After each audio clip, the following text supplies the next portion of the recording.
Assalamualaikum warahmatullahi wabarakatuh. Bismillah walhamdulillah wassalatu wassalamu ala sayyidina Muhammad ibn Abdillah wa alihi wa sahbihi wa man wala la hawla wa la quwata illa billah amma ba'du.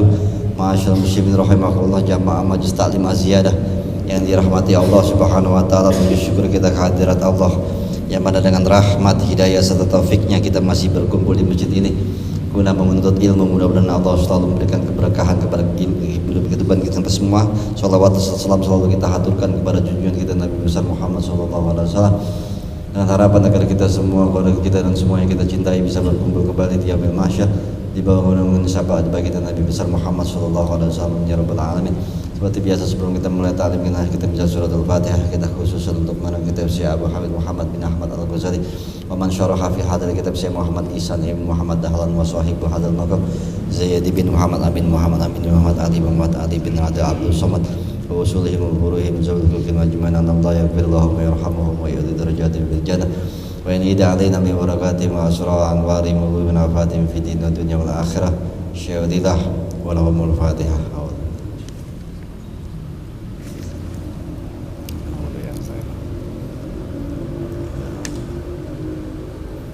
Jamaah sekalian, kita lanjutkan pengajian kita masih dalam kitab Sirajut Talibin Syarah Minhajul Abidin, tangga yang ke-6, rintangan yang ke-6 sampai mana? Ya, lupa udah ya. Minggu kemarin sampai hadis, sebuah hadis. Ya, sampai sahabat Nabi yang mengatakan innal munafiqina yukhadi'una Allah wa huwa khadi'uhum. Ini masalah bab tentang riya. Ya. Kita lanjutin lagi, masih di dalam halaman 308. Itu masih yang di atas. Hadis yang kedua, tiga baris, dua di bawah, yang minhaj abidinnya. Ya, wa ruwiya, ada gak? Wa ruwiya, hadis kedua. Ya. Dan diriwayatkan. Itu ada gak? Ya. A'udzubillahi minasyaitonir rajim, di atas, yang di atas. Ya. Di atasnya. A'udzubillahi minasyaitonir rajim. Bismillahirrahmanirrahim. Qala Imam Al-Mu'allif rahimahullah nafa'ana bi barakatihi umi fid darin amin.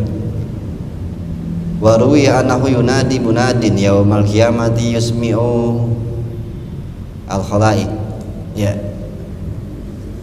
Diriwayatkan bahwa sesungguhnya nanti di hari kiamat ada suara yang memanggil, ya, yang memperdengarkan semua makhluk. Jadi semua makhluk akan mendengarkan suara yang datang dari langit di padang mahsyar. Ya. Allah mengatakan dengan suara yang ainal ladzina kanu ya'budunan nas. Ya. Di mana, yang mana orang-orang yang menyembah manusia. Gitu. Ya. Yang menyembah manusia maksudnya apa? Riya, sembahyang karena orang. Kumu khuzu ujurakum mimman amiltum lahu. Bangunlah kalian semua dari padang mahsyar. Ambil pahala dari orang yang kalian riyain. Oh, begini. Ini dia padang mahsyar, Pak. Ya. Allah ngomong begitu, suara siapa di sini yang sembahyangnya nyembah manusia? Bangun. Minta pahala sama yang ente sembah. Kalau bilang kok sembah manusia, ya riya maksudnya. Minta pahala sama yang ente riyain. Fa inni la aqbalu amalan khalatatun sayyid. Sesungguhnya diriku, kata Allah, tidak akan menerima amalan yang dicampur ibadah kepadaku dan kepada yang lain. Aku enggak terima kasih ibadahmu buat dia semua. Dan sekarang di akhirat minta pahalanya sama orang itu. Ini ya. Makanya bab ikhlas ini yang paling penting, menjauhkan diri daripada beribadah selain kepada Allah. Lalu lanjutnya wa ammal musibatani fa ihdahuma. Ya. Adapun kita disuruh ikhlas dalam ibadah kepada Allah agar kita tidak terkena dua musibah. Ya, kan pertama dikatakan akan terbuka aibnya. Ya, bahayanya riya. Bahayanya riya akan terbuka aib. Pertama, aib di depan para malaikat. Kedua, aib kita dibuka di seluruh manusia di padang mahsyar nanti. Dan juga riya itu bahayanya adalah akan memberikan dua musibah.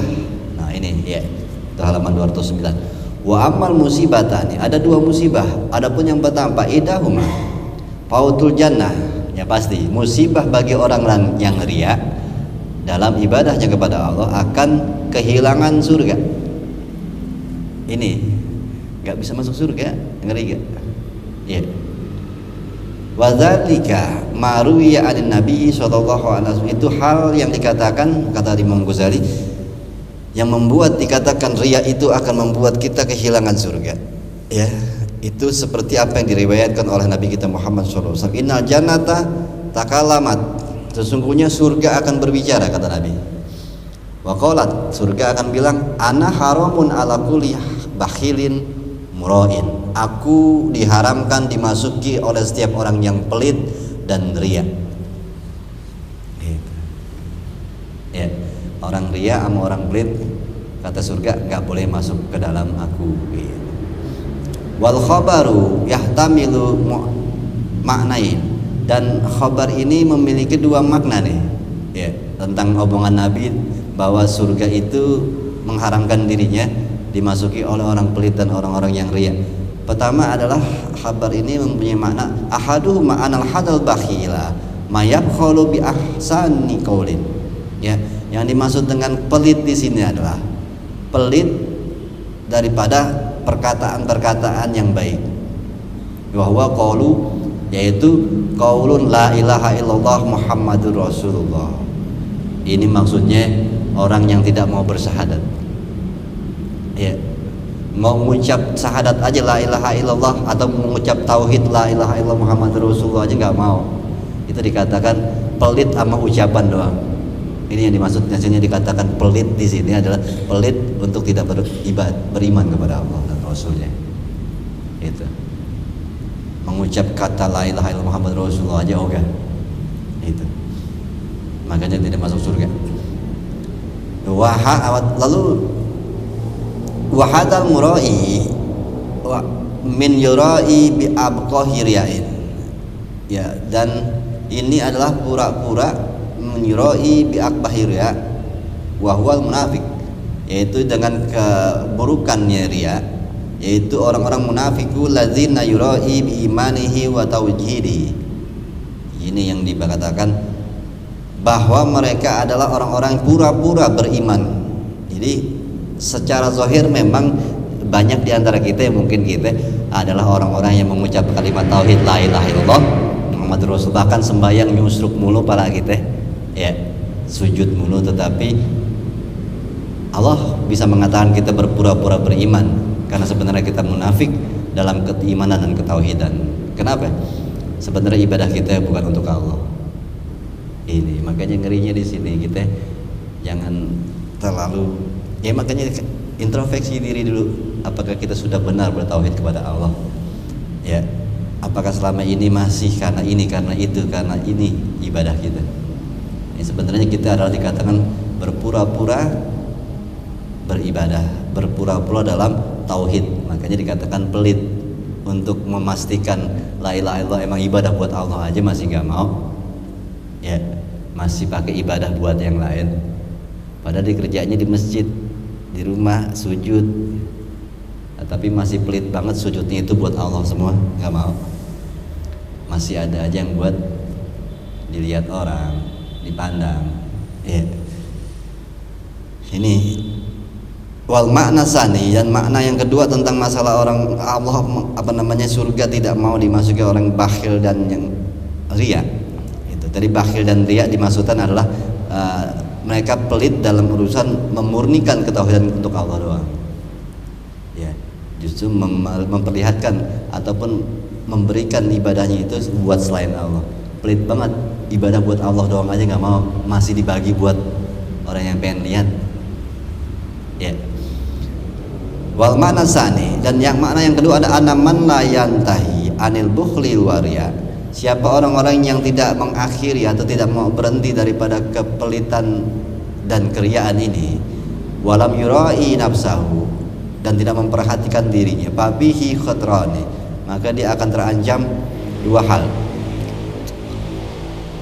Tadi kan masalahnya musibah itu ada dua. Pertama adalah kehilangan surga. Kehilangan surga ini ternyata ada hadis Nabi, surga nggak mau dimasukkan orang yang pelit dan yang ria. Yang pelit dan yang ria ini gitu, ada pemaknaan gitu. Pemaknaan pertama yaitu orang yang pelit terhadap ketauhidannya kepada Allah masih dibagi dengan orang lain, dan makanya pelit dan ria. Pertama maknanya hadis ini. Makna yang kedua, makna yang kedua maksudnya di sini adalah makna yang kedua akan terjadi ancaman bagi orang yang begini. Ada dua ancaman, mecah lagi nih, atau dua lagi.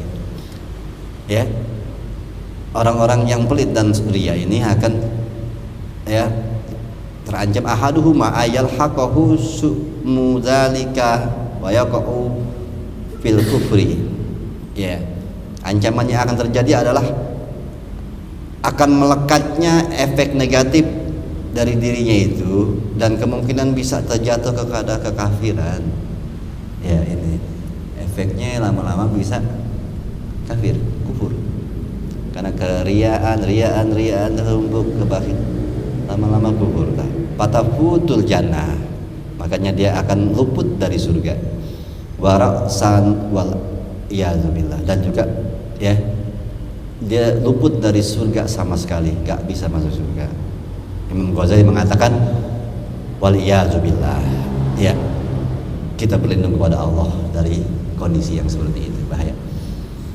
Wal akharu, yang satunya lagi sisinya ancamannya untuk orang yang bakhil dan ria ini adalah salbul iman, bisa lama-lama tercabut keimanannya. Allazi yastahiqu yastahiqu bihinnar, yang mana kalau orang tercabut imannya, gak ada lagi di hatinya, yang sudah wajib baginya masuk neraka. Ya. Nauzubillah min sukhtihi wa sadidi ghadabihi. Kita berlindung kepada Allah, kata Imam Ghazali, dari kemurkaan Allah dan pedihnya amarah Allah. Halaman selanjutnya, wal musibah tsaniyah, itu musibah yang pertama tadi ya. Orang yang ria bahaya mendapatkan musibah, yaitu musibah yang pertama akan luput dari surga, gak bisa masuk surga. Yang kedua musibahnya adalah dukhulun nar, sudah pasti ya. Ya, musibah pertama gak bisa masuk surga, musibah kedua masuk ke neraka. Emang kemana lagi tempatnya? Ya, kalau nggak masuk surga, makanya kan udah dibilang hati-hati, itu serius, jalanin dengan benar-benar. Kenapa? Tempatnya cuma dua, kalau nggak surga, neraka, nggak ada tempat ketiga. Itu. Jadi makanya kalau kata-kata sahabat ya, Ali mengatakan apa namanya, mali dunia ke anakah tak isu abadan ya. Maksudnya lakukanlah urusan dunia seakan-akan kamu hidup selamanya, dan lakukanlah akhirat untuk akhiratmu seakan-akan kamu mati besok. Ini kan kata-kata membingungkan ya. Suruh hidup, suruh mati, suruh hidup, suruh mati. Sebenarnya yang itu yang kemarin udah ditafsir, udah dibahas, bahwa maksudnya Ali fokus full upgrade untuk urusan dunia, full upgrade untuk urusan akhirat. Kalau lagi urusan dunia benar-benar serius, kalau ngurusin akhirat benar-benar serius. Jadi jangan setengah-setengah, maksudnya Ali begitu. Kalau urusin dunia seakan-akan hidup selamanya, maksudnya fokus dunia dikejar dengan serius, dan urusan akhirat kayak akan ibadah akan mati besok, serius banget. Fokus, makanya Ali mikirnya profesional. Dunia benar-benar serius, akhirat benar-benar serius. Gitu. Semuanya hidup gak pakai setengah-setengah. Itu maksudnya Ali. Karena tempatnya cuma dua, surga dengan neraka. Dunia kalau kita gak serius, khawatir kita jadi miskin. Kalau miskin mendekati kekufuran dan munafik. Nabi aja ogah, ya Allah jauhkanlah aku dari kemiskinan karena aku takut kufur kepadamu. Makanya disuruh kejar dunia biar kita selamat daripada kekufuran. Akhirat kejar ya bisa masuk surga, serius juga. Gitu. Ini kan yang setan pengen adalah kita mengembangkan sifat kemalasan dalam diri kita. Akhirnya dunia setengah jadi, akhirat setengah jadi. Dunia yang nggak bahagia, akhirat neraka. Bayangin pahit dua-duanya. Kalau begitu mendingan lo Kristen kan gitu. Di dunianya senang, akhirat neraka. Nah ini dunianya menderita, Itu yang diinginkan setan. Nggak serius dunianya, nggak serius agamanya. Akhirnya dunia sengsara, akhirat juga sengsara. Ya kalau mau milih, ya susah juga milih. Kalau kita milih akhirat aja, kita lagi hidup di dunia, apa sanggup dengan tidak ada materi, kita tetap bisa bertauhid. Itu. Nah, tapi kalau dunia juga nggak ditahan-tahan berlebihan, nantinya lupa kepada akhirat. Ini makanya keseimbangannya harus banyak belajar. Kenapa? Itulah gunanya ngaji dalam ilmu tasawuf, di mana dikatakan mesti ada pendidikan tentang itu, karena itu proses yang cukup panjang, menyeimbangkan dua hal ini biar sakinah fi dunia wal akhirah. Gimana caranya? Nah, ini harus dibimbing terus, karena kondisi keadaan ya agak membingungkan kalau enggak benar-benar konsentrasi memahaminya. Ya, ini salah satunya adalah ini cara-cara yang dikasih Ghazali 7 tangga untuk menuju maslahat itu, dunianya bahagia, akhiratnya bahagia. Ya, ini aja kita ngaji udah lama banget. Ya, begini-gini aja, begini-gini. Ya. Yang kedua ini adalah musibah yang bahaya adalah dukhulun nar. Orang yang riya akan masuk neraka. Wa dzalika lima ruwiya Abu Hurairah radhiyallahu anhu an Nabi sallallahu alaihi wasallam. Ini apa yang diriwayatkan oleh Abu Hurairah ya dari Nabi kita Muhammad sallallahu alaihi wasallam, di mana Nabi mengatakan awalum man yud'a yaumal qiyamati rajulun qad jama'al Qur'an. Nah, ini hadisnya serem nih. Ini hadisnya banyak di kitab-kitab besar menjadi mukadimah semua karena ini hadisnya sahih. Ya, dan disarankan oleh Ibnu Rajab Al-Hanbali untuk menaruh selalu hadis ini pertama saat orang mengarang kitab. Gitu. Namanya ini hadis-hadis yang menyeramkan sekali sebenarnya, ya, bahwa semua orang-orang yang dicontohkan di sini adalah orang yang paling mulia di atas bumi, ternyata neraka semua. Karena semua tidak untuk Allah dan malaikat aja nggak tahu. Awalum manjudah, kata Nabi, pertama kali, ini hadisnya banyak bentuknya, hadisnya banyak bentuk ragam, tapi dikatakan ini hadisnya sahih. Awalum mayud'a yaumal qiyamati, orang yang pertama kali dipanggil nanti di hari kiamat oleh Allah adalah seorang laki-laki yang mana telah mengumpulkan Quran. Maksudnya di sini jago urusan agama. Wa rajulun qatala fi sabilillah, dan juga dipanggil juga yang kedua adalah orang yang hidup di dalam fi sabilillah. Maksudnya apa? Orang yang jihad. Allahu Akbar mulu gitu. Jihad lah pokoknya. Berjuang di jalan Islam. Wa rajulun kasirul mal, dan juga orang laki yang seorang yang banyak hartanya. Nah, ini dermawan di atas bumi. Gitu. Tiga orang ini dipanggil Allah. Wa yaqulullahu ta'ala liqari. Allah mengatakan kepada liqari, orang yang pintar agama. Ya. A'lamuka. Bukankah aku sudah memberi pengetahuan untukmu? Maksudnya yang ngasih ilmu mana Allah. Ya. Kita ngerasa kita aja belajar, padahal Allah yang ngasih. Kalau kita belajar terus juga, kalau Allah bikin otak kita dikit nggak masuk atau badan kita dibikin gak sehat, kita juga nggak bakal bisa pintar. Makanya yang memberi ilmu itu Allah. Kata Allah, bukankah aku telah memberikan kamu ilmu ma anzaltu ala rasuli, apa-apa yang telah aku turunkan kepada rasulku. Ya, semua ulama orang pintar sekalipun ilmunya dari Rasulullah, yaitu Al-Quran dan hadis. Kata Allah, bukankah aku sudah memberikan kamu ilmu melalui rasulku? Gitu. Fayaqulu bala ya Rabb. Nah, orang pintar ini, orang horik ini mengatakan, iya wahai Tuhanku, engkau telah memberikan ilmu lewat nabimu. Fayaqulu maza amilta bima amilta, apa yang telah kamu lakukan dengan ilmu yang kau dapat itu.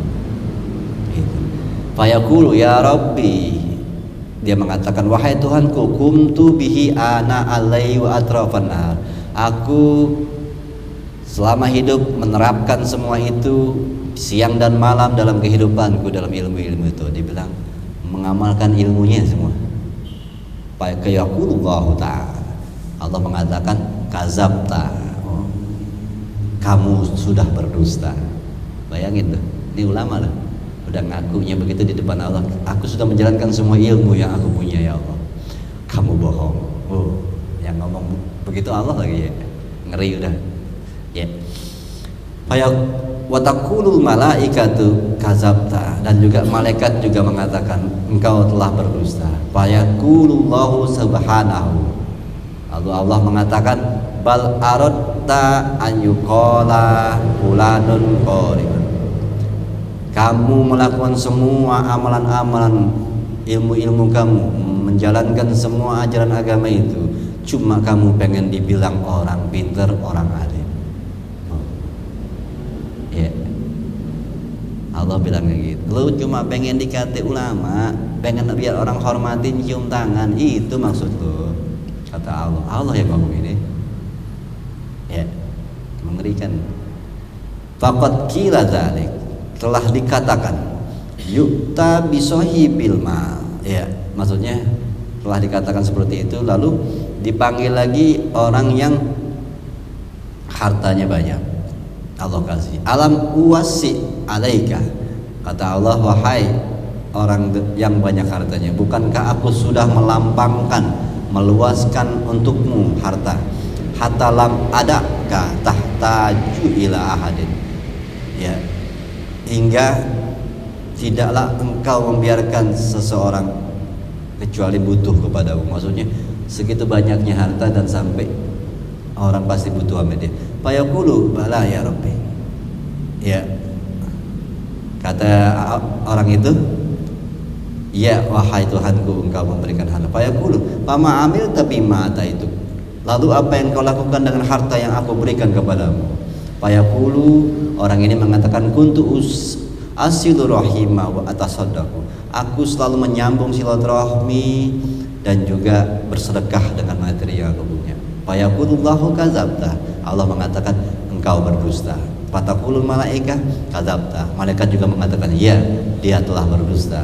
Lalu Allah mengatakan bal aradta ayyuqala innaka jawadun, semua engkau lakukan bukan untukku, engkau cuma ingin dibilang sosok yang dermawan.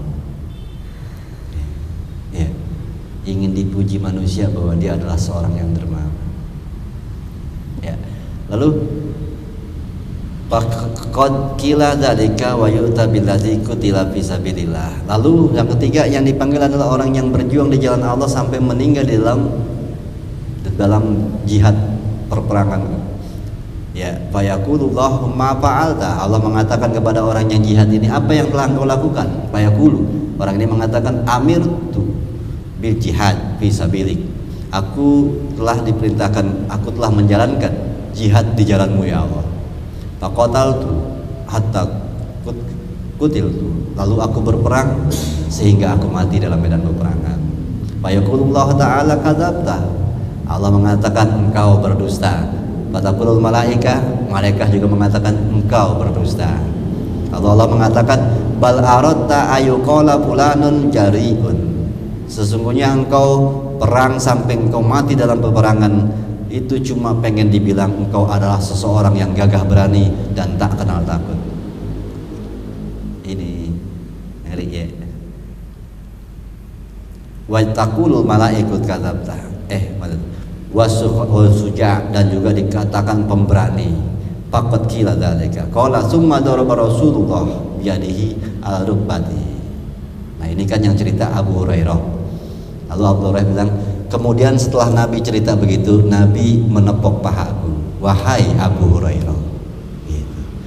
Kata Nabi, ulaika awalu khalqillahi yus'aru bihim naru jahannam, mereka inilah orang-orang yang pertama kali menjadi bahan bakar neraka. Ya, ditepuk pahanya Abu Hurairah, wahai Abu Hurairah. Tadi yang saya ceritain tiga-tiganya itu, ialah orang-orang yang awal-awal menjadi api-api, waktunya jadi kayu bakar di jahanam. Ya, itu hadisnya begitu. Banyak bentuk yang lain kalau di Jami'ul Ulum wal Hikam agak berbeda bentuknya, cuma karena ada terusannya itu diseretlah al malaikat dengan mukanya diambil, dilempar ke neraka. Ya, di riwayat lain, nggak tahu di sini ada, saya nggak pernah baca, kayaknya ada ya. Di riwayat lain soalnya dikatakan bahwa malaikat pun tidak tahu tentang isi hati orang itu. Kata malaikat, wahai ya Allah, bukankah dia memang orang yang mulia di atas bumi dan sangat ilmunya sangat baik, orang-orang sangat menghormati sampai dia meninggal, segitu banyaknya yang menyolatkan. Kata Allah, sesungguhnya aku yang menciptakan hati manusia dan cuma aku yang tahu isi hatinya. Tuh, malaikat dikata kita sama Allah, serem ya. Malaikatnya nggak tahu 3 orang ini niatnya apa, karena malaikat melihatnya sampai mati pun orang sangat menghormati. Makanya malaikat bertanya, kok bisa ya Allah dia harus masuk neraka? Sesungguhnya aku yang menciptakan hati manusia dan hanya aku yang tahu isi hatinya. Sesungguhnya dia melakukan bukan untukku, lemparkan dia ke neraka. Begitu kalau di hadis lain. Ya. Dengan literatur yang agak lain berbeda begitu, agak lebih detail di kitab Jami'ul Ulum wal Hikam. Ya. Wa an Ibnu Abbas radhiyallahu ta'ala anhuma, dari Ibnu Abbas, semoga Allah meridhai mereka berdua, sami itu Rasulullah, kata Ibnu Abbas, aku pernah mendengar Rasulullah berkata, innan nara wa ahlaha ya'ujuna min ahli riya, sesungguhnya neraka itu wa ahlaha, ya, dan penghuni neraka, ya. Ini hadis-hadis dari Imam Ghazali ini yang begini-begini, yang dikatakan kadang nggak ketemu di kitab Kutubus Sittah sekalipun. Ya makanya dikatakan ini hadisnya nggak tahu dari mana Imam Ghazali. Ini hadis-hadis yang seperti ini, salah satu contohnya ini hadis ini yang tidak ada di kitab-kitab Bukhari, Muslim, apa tidak ditemukan. Makanya orang-orang saudara kita yang Wahabiyah tidak mengakui karena dianggap hadisnya nggak jelas dari mana. Gitu. Tetapi bahkan saya pernah baca kitab pengarang-pengarang penyusun Huzaifah siapa ya, saya lupa namanya, salah satu penulis hadis seperti Bukhari, Muslim, tapi di bawahnya Abu Daud. Dia mengatakan ada sebuah kitab yang bagus sekali isinya, tetapi hadisnya tidak jelas dari mana gitu. Tapi dia ngomongnya begitu. Ada kitab Ihya Ulumuddin yang dimaksud, kitab Imam Ghazali. Ini orang ahli hadis mengatakan ada kitab yang sangat bagus isinya, tetapi hadisnya saya tidak tahu dari mana. Cuma dia nggak bisa mengatakan kitabnya nggak benar, soalnya dia bingung, hadisnya memang nggak ketemu nih, dicari ya dari kitab mana, cuma isinya ini kitab cakep gitu, makanya mereka nggak berani menyimpulkan buruk gitu, karena isinya sangat terdalam. Ihya Ulumuddin ini kitab ini juga, cuma memang kalau ditelusuri hadisnya banyak sekali yang tidak ketahuan dari mana gitu ya. Tapi kalau mau penjelasan tentang hadis-hadis yang dikeluarkan Ghazali, itu ada kitabnya namanya Ittihabus Sadatul Mu'minin, itu 17 jilid, itu menceritakan tentang riwayat-riwayat yang dikeluarkan oleh Ghazali di dalam Ihya.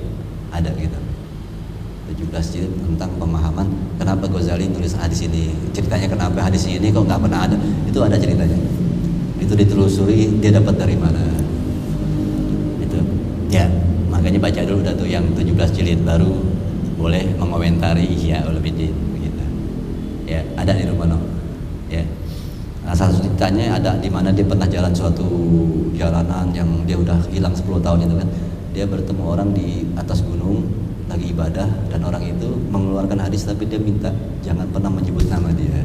Kalau mau hadis ini kamu tulis dalam kitabmu, tapi saya minta jangan pernah menyebut nama saya. Dan Imam Ghazali bingung. Tapi hadisnya bagus, cuman yang orang nggak mau disebut namanya, makanya dia pola Rasulullah langsung gitu. Jadi banyak kisah-kisah di dalam perjalanan ketemu orang-orang yang tidak pernah diketemukan Bukhari, karena hidupnya di gunung.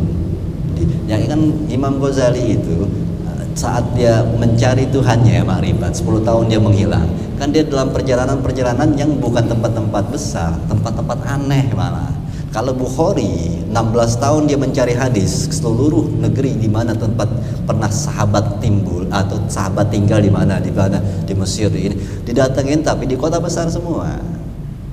Ya, jadi Bukhari itu mengumpul hadis, dia menuju ke tempat-tempat singgahnya para sahabat di kota-kota. Sedangkan Imam Ghazali dia pergi 10 tahun itu ke tempat-tempat yang antah berantah justru.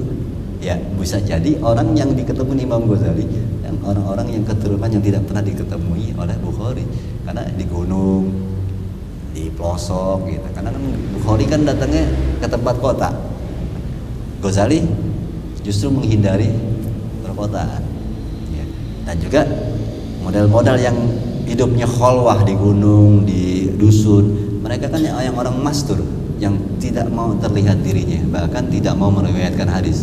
Banyak juga sahabat-sahabat Rasul yang tidak mau meriwayatkan hadis karena mereka takut bertanggung jawab di akhirat, bahkan tidak mau mengeluarkan hadis. Dan justru makanya orang yang paling dekat dengan Rasulullah adalah Abu Bakar dan Umar. Justru mereka berdua yang paling sedikit mengeluarkan hadis. Banyak orang-orang yang kadang menjaga, kadang ada yang mau memberikan tapi dia nggak mau bertanggung jawab dengan disebut namanya. Makanya hadis itu banyak kisahnya. Ada mustolah lah, nanti belajar mustolahnya kan masih belum selesai ya. Hadis dhaif itu ada yang begini, ada yang begini, ada yang begini, ada yang begini itu. Jadi bukan berarti harus. Jadi hadis dhaif itu ada 15 yang benar-benar harus ditolak cuma 3 atau selebihnya itu cuma perbedaan permasalahan. Yang benar-benar ditolak kan cuma 3. Jadi hadis 15 hadis dhaif, bentuk hadis dhaif gitu. Cuma ada 3 atau 2 yang harus ditolak, hadis palsu gitu. Yang selebihnya nih bisa diterima kalau begini, kalau begini, kalau di Bukhari pun kalau mau ditelusuri banyak hadis dhaif gitu. Ya. Tetapi menurut Imam Bukhari sahih, mau kata apa? Gitu. Ya inilah kalau orang mendalami dulu mustolah paham. Makanya Imam Ghazali kan menyuruhnya dalamin dulu mustolah baru baca iya. Jadi paham kenapa Ghazali begitu, langsung qala Rasulullah aja. Ya. Karena dia tidak terlalu sepakat dengan mustalah hadis. Karena semua hadis sebenarnya dhaif. Kenapa? Karena nggak ada yang langsung ketemu Rasul. Iya, kita semua nggak ada yang ketemu Rasul. Jadi semuanya dhaif. Kalau ada yang ketemu Rasul langsung baru itu sahih namanya. Begitu. Itu menurut Imam Ghazali. Ya. Hadis itu sebenarnya baik atau tidaknya, bisa dipakai atau enggaknya di zaman akhir. Itu baru mau baik, mau sahih, mau enggak sahih. Kalau nggak bisa dipakai ya udah. Kalau nggak sahih sekalipun, tapi kalau dipakai di zaman ini baik ya udah Pak. Begitu. Itu pemahaman Imam Ghazali. Ya. Nah ini ada sebuah hadis memang agak begini memang benarnya. Sesungguhnya neraka dan juga penghuni neraka, mereka semua menjerit ketakutan karena perilaku orang-orang riya di dalam neraka.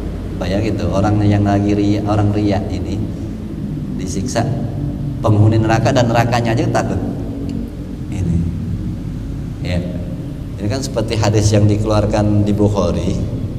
Cuma kalau di Ihya ada tambahannya, makanya dikatakan Ghazali itu nambahin dapat dari mana? Gitu. Sesungguhnya siapa orang yang menyatakan sesuatu dariku, sebenarnya itu bukan dariku kata Nabi. Ya ngaku-ngaku hadis dari Nabi padahal Nabi nggak pernah ngomong gitu. Sesungguhnya orang itu akan ada di dalam neraka. Ya, tempat duduknya di neraka. Itu hadis di Bukhari sampai situ.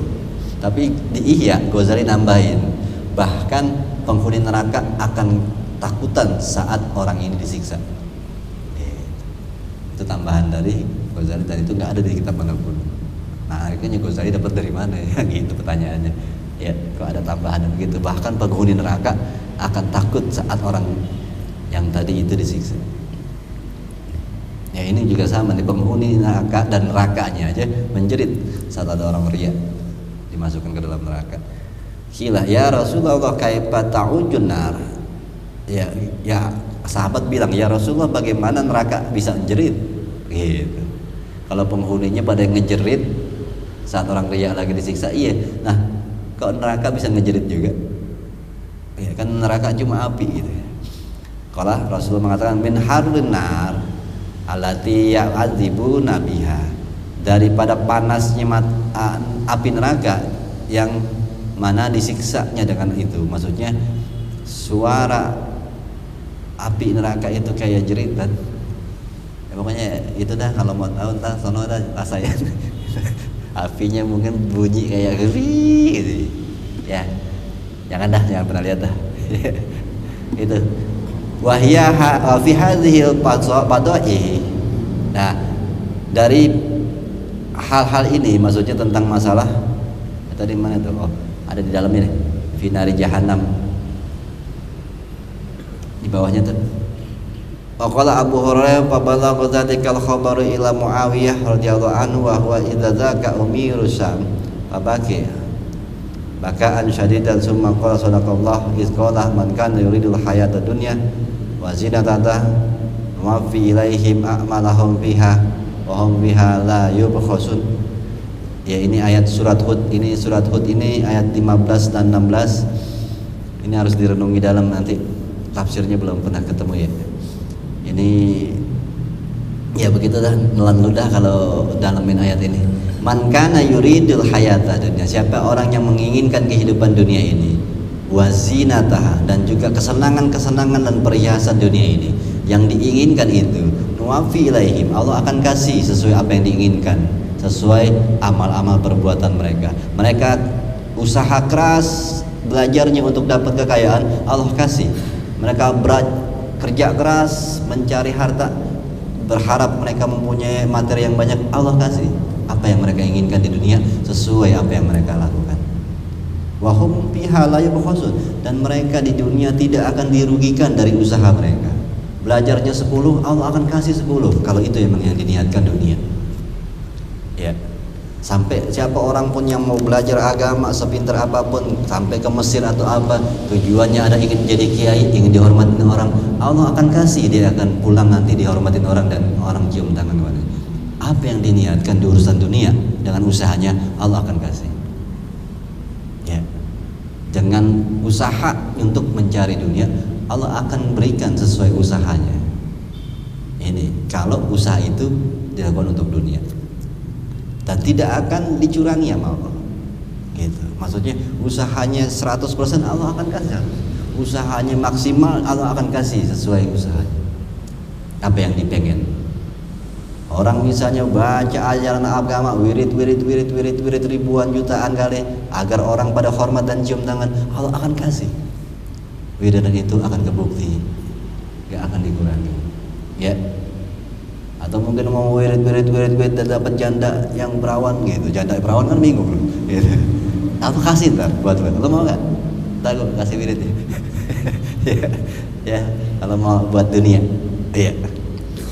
Ya, alladzina laisa lahum fil akhirati ilan nar. Nah ini, tapi tidaklah kecuali bagian dari mereka di hidup setelah ini adalah tidak ada bagian kecuali neraka. Gitu. Jadi dikasih dunianya. Wahabitu ma sonau, hancur sudah semua yang mereka usahakan di dunia. Maksudnya udah habis di dunia. Fiha wa batilum ma kanu ya'malun, dan batal semua amal-amal yang mereka lakukan. Nah ini maksudnya bukan lo kerja, itu bukan ayatnya, bukan berarti kalau kita belajar biar jadi kaya itu kewajaran. Ini maksud ayat ini adalah orang yang mengamalkan sesuatu yang meniatkan untuk Allah, tetapi ternyata yang diharapkan adalah dunia. Ya, apaan maksudnya?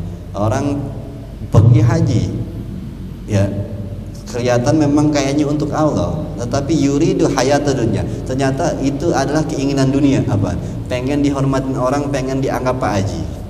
Akhirnya Allah akan mengatakan, aku akan berikan keinginan itu. Akhirnya benar, orang akan menghormati dia, orang akan manggil dia haji. Ya, tadi juga yang seperti contoh orang yang belajar agama pengen, padahal belajar agama untuk kita menjadi bertauhid dan menjadi kita bahagia di dunia akhirat. Itu kan tujuan belajar agama. Tetapi dia belajar agama ingin nanti setelah pulang dari pesantren ini dia akan jadi kiai dan dihormati orang. Allah akan kasih. Tapi di akhirat tinggal neraka. Ini maksudnya kenapa dikatakan di akhirat tinggal neraka? Karena semua itu sebenarnya yang dilakukan adalah urusan-urusan agama yang harusnya untuk ke Allah. Kok jadi buat ke dunia? Tetapi anehnya, bukan anehnya, Allah itu pas ada orang melakukan urusan-urusan agama yang diniatkan untuk dunia, ternyata Allah kabulin. Paham nggak? Paham ya? Ini maksud ayat ini begitu, bukan urusan-urusan dunia lo belajar ekonomi biar pinter ekonomi akhirnya jadi kaya. Ini lain, ini memang udah sebab akibat aja. Kalau ini urusan agama kita harusnya melakukan itu untuk Allah, tapi kita lakukan untuk dunia. Tapi Allah kabulin. Dan makanya tadi Allah akan mengatakan nuwafi ilaihim a'malahum. Allah akan berikan daripada amal yang diperbuat itu di dunia. Tetapi di akhirat tinggal neraka. Karena apa? Ya itu kan urusannya sebenarnya buat ke Allah. Ya. Makanya itu ya ibadah, sedekah biar dihormatin, biar dimuliain, biar Allah kasih kalau niat itu. Ya. Jadi harusnya niatnya apa ya? Niatnya cuma sedekah atau ibadah biar Allah beri keberkahan hidup, ketenangan jiwa. Ya mending biar dia orang pada takut sama gue, ya akan dikasih sama Allah. Tapi di akhirat tidak mendapat apa-apa. Ya. Lalu fa'in kulta, jikalau kamu mengatakan ini mana sih? Gila ya Rasul kayak fatah. Lama nih. Masih lama, di bawahnya ada inna awalan nasi yuqtiya yaumal qiyamah. Nih hadisnya sama yang tadi. Ada nih di bawahnya. Nah, ini lebih jelas. Hadisnya seperti yang saya bilang, ditarik mukanya, masukin ke neraka. Ini ada hadis yang lebih detail menceritakan tentang orang-orang 3 orang tadi. Contoh orang ulama ya, yang dermawan, yang jihad. Di sini ada hadisnya di dalamnya nih, lebih detail. Minggu depan aja insyaallah.